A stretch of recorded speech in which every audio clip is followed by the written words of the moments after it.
अस्सलाम वालेकुम dear students.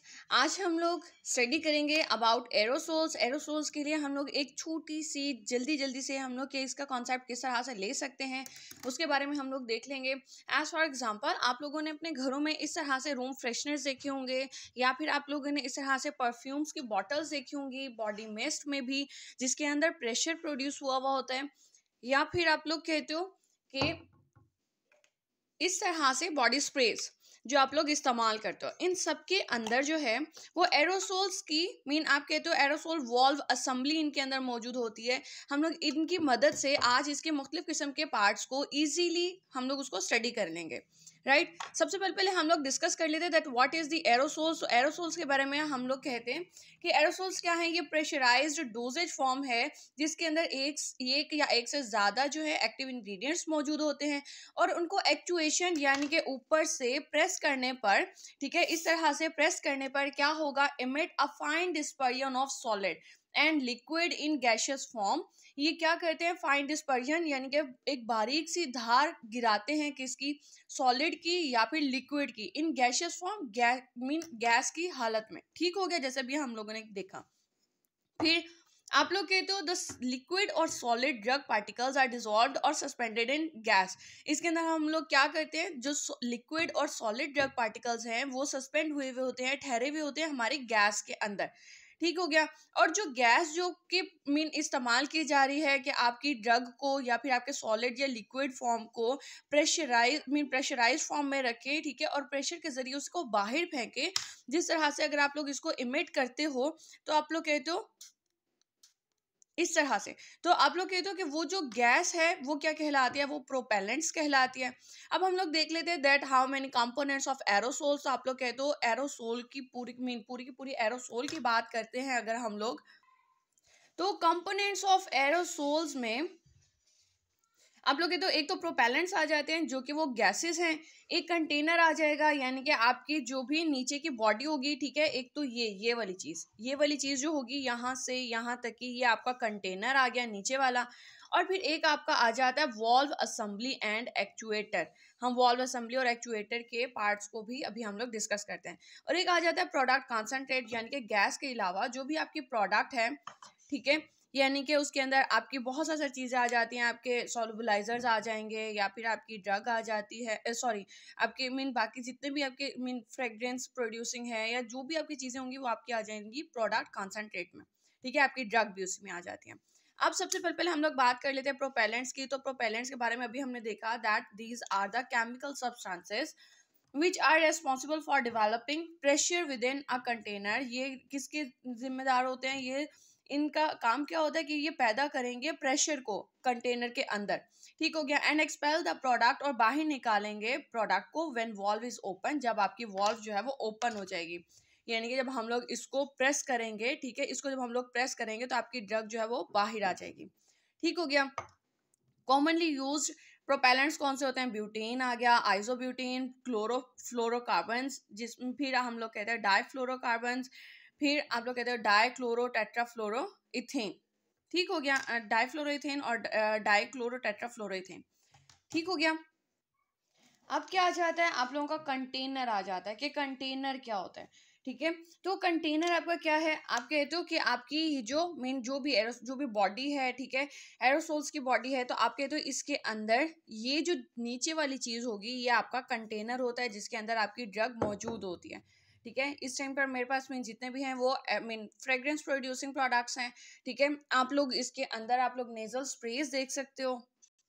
Right, और अगर तो आप लोग मेडिकेटेड एरोसोल्स की बात करते हो, स्प्रेस की बात करते हो, तो एक आप लोगों के पास ये चीज़ आ जाती है। ठीक है, और सेकंड थिंग आपके पास इस तरह से आ जाती है। ठीक हो गया।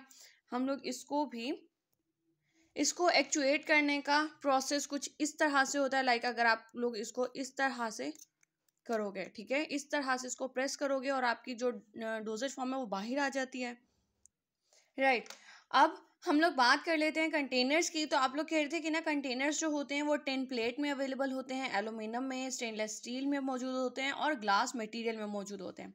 राइट, और उन सब की कुछ एग्जांपल्स जो हैं वो आप लोगों के पास इसकी आ जाती है, स्टेनलेस स्टील की, एल्यूमिनियम की, या फिर आप लोग बात करते हो ग्लासवेयर्स की। राइट, इस तरह से। अच्छा, लेट्स स्टार्ट कि वॉल्व असेंबली क्या होती है। अच्छा, अब हमारे पास वॉल्व असेंबली को देखने के लिए आप लोग कहते हो इसके अंदर वॉल्व असेंबली का मकसद क्या होता है कि ये इमिट करेगा, मीन परमिट करता है किसको, एक्सपलियन ऑफ द कंटेंट्स, के आपके कंटेंट्स जो हैं एक्सपलियन बाहर की तरफ निकल आए ऑफ द कंटेनर्स जो कि कंटेनर में मौजूद हैं, किस तरह से, इन द डिजायर्ड फॉर्म, जिस सूरत में हम लोग चाह रहे हैं उस सूरत में बाहर निकल आए, एंड इन प्रॉपर अमाउंट और डोज, और मखसूस मिकदार में निकले, या फिर आप जिसे खुराक कहते हो इतनी खुराक में, जैसे हमारे पास मीटर्ड डोज इनहेलर होते हैं, ठीक है, जैसे ऑक्सीजन इनहेलर होते हैं, एक दफा पंप करने पर एक खुराक बाहर आ जाती है, ठीक है, इस तरह से। फिर आप लोग कहते हो इट हैज फॉलोइंग पार्ट्स। अब अगर हम लोग इसके पार्ट्स देखें तो सबसे पहले पहले आप लोगों के पास आ जाता है माउंटिंग कप। माउंटिंग कप क्या होता है, ये चीज होती है माउंटिंग कप। ये माउंटिंग कप है जो कि आपके कंटेनर के साथ आपकी इस पूरी की पूरी वॉल्व असेंबली को जोड़ देती है, फिक्स कर देती है, ठीक है, ताकि आप लोगों की जो वॉल्व असेंबली है ये बाहर ना आए। ये हर उसके अंदर होता है जो चीज आप लोगों की एरोसोल जहाँ पे प्रोपेलेंट्स इस्तेमाल किए जाते हैं, ठीक है, जहाँ पे गैस इस्तेमाल की जाएगी वहां पर ये चीज इस्तेमाल होती है, ठीक है, ये माउंटिंग कप है ये, ठीक हो गया। Use to attach the valve properly to the container made of tin, ये टिन की बनी हुई होती है। Aluminium can also be use, aluminium भी इस्तेमाल किया जा सकता है। अब क्या होगा कि अब हम लोग अगर बाकी पार्ट्स देखते हैं तो अब हम लोग इस चीज को तो सेपरेट नहीं कर सकते, राइट, लाइक दिस वन। आप लोग बात करते हो ये, अब ये क्या है, जो स्टेम है ये वो स्पोर्ट है जो कि आपके इस एक्चुएटर को, ये एक्चुएटर जिसको मैं प्रेस करती, ठीक है, अगर मैं इस एक्चुएटर को हटा देती हूँ तो ये स्पोर्ट, ठीक है, ये स्पोर्ट जो है ये वाली, ये स्पोर्ट जिसके ऊपर मेरा एक्चुएटर लगा हुआ था, ठीक है, इसको आप लोग नाम देते हो किसका, स्टेम का। It sports actuator and delivers the product in proper form, और यही इसके ऊपर जो ऑरिफिस बना हुआ होता है, यहाँ पे सुराख होता है, यही बताता है, ठीक है, एक्चुएटर जो मीन्स ये जो हमारा एक्चुएटर कहलाता है यही प्रॉपर फॉर्म में आपकी डोज को बाहर निकालेगा, ठीक है। Made up of nylon, nylon का बना होता है, ब्रास का या स्टील का। फिर गैस्केट आ जाता है। गैस्केट क्या होती है, ये प्रिवेंट करता है leakage of the formulation from the container, container में से लीकेज को प्रिवेंट करता है, ठीक है। फिर स्प्रिंग आ जाता है। स्प्रिंग क्या होता है, it is use to hold gasket in place, gasket को जगह पर रखने के लिए स्प्रिंग इस्तेमाल किया जाता है। एज फॉर एग्जांपल यहाँ पर ये रहा, ये स्प्रिंग है, ठीक है, ये स्प्रिंग जो है ये गैस्केट को भी होल्ड करके रखता है। और फिर जब आप लोग ऊपर से इसको प्रेस करोगे, ठीक है, एक दफा प्रेस करते हो फिर ये दोबारा से अपनी जगह पर आ जाएगा, ठीक है, किसकी मदद से, इसी स्प्रिंग की मदद से। व्हेन एक्चुएटर इज डिप्रेस्ड, जब आप लोग एक्चुएटर को डिप्रेस करते हो यानी कि दबाते हो, ठीक है, एंड रिलीज्ड, और फिर बाद में इसको छोड़ दोगे तो it returns the valve to its close position again, तो आप लोगों का जो वॉल्व है फिर से वो क्लोज पोजीशन में आ जाता है, राइट। अब अगर आप लोग इसकी डिप ट्यूब की बात करते हो, it is use to bring formulation from the container and its diameter very from the formulation to formulation. तो डिप ट्यूब क्या होती है, आप लोगों की डिप ट्यूब ये चीज है, ठीक है, जो कि फिक्स हुई हुई है।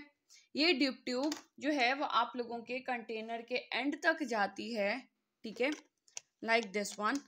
आप लोग कहते हो ये आपके कंटेनर के एंड तक जाएगी, ठीक है, और ये आपके प्रोडक्ट को, जितना भी प्रोडक्ट होगा उसको आप लोग ये जो डिप ट्यूब है ये यहाँ तक ऊपर तक लेकर आती है, ठीक हो गया।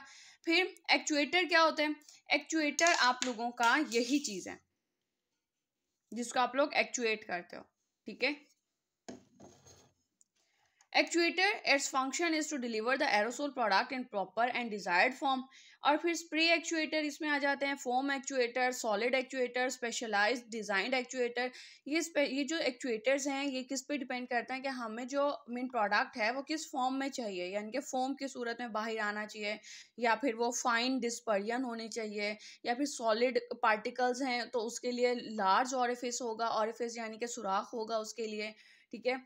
फिर कुछ होते हैं specialised designed actuator, as for example nasal, throats, eyes, as for example this one. आप लोग इसकी बात करते हो,